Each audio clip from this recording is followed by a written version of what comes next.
in the first 12 months, I knew that if I wanted to scale and grow, which ironically I don't now, and I'll explain that, but I knew if I wanted to scale and grow, I would need to hire. And so I hired a third-party marketing agency and was probably paying them anywhere from $2,500 a month to about $3,500 a month. And at the time, they were helping me with my content and helping me with SEO and different types of online analytics. But I decided I needed to hire a sourcer and I needed to hire a full desk recruiter. And I grew way too fast, Mark. So in 2022, I brought on a full-time recruiter. I brought on a full-time business development person, and then I brought on a sourcer. My thought behind that was, well, the more people, the merrier. The more I'm growing my company, the more revenue that I'll be bringing in. For the first few months, it wasn't too bad. But what I really struggled with was fully remote. My BD person was in another province.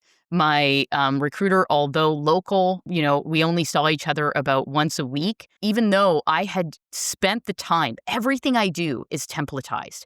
So, and I it's one of the smartest things that I did. So my outreach messages, my follow-up with clients, how I onboard a client, the intake that we do. So really anybody could come into this business and take over for me. I will tell you, we grew to about a $700,000 agency in that year. But Mark, my expenses catapulted. I was doing stupid things. I was spending money on conferences and trade shows to try and get the name Higher Equity out there. I spent about $20,000 on an HR conference and went to it. And, I only yielded one client out of it, which you can argue at our billing rates, you broke even on that. But my margins went down to about 20%. My expenses skyrocketed. And 2023 was the big learning year for me.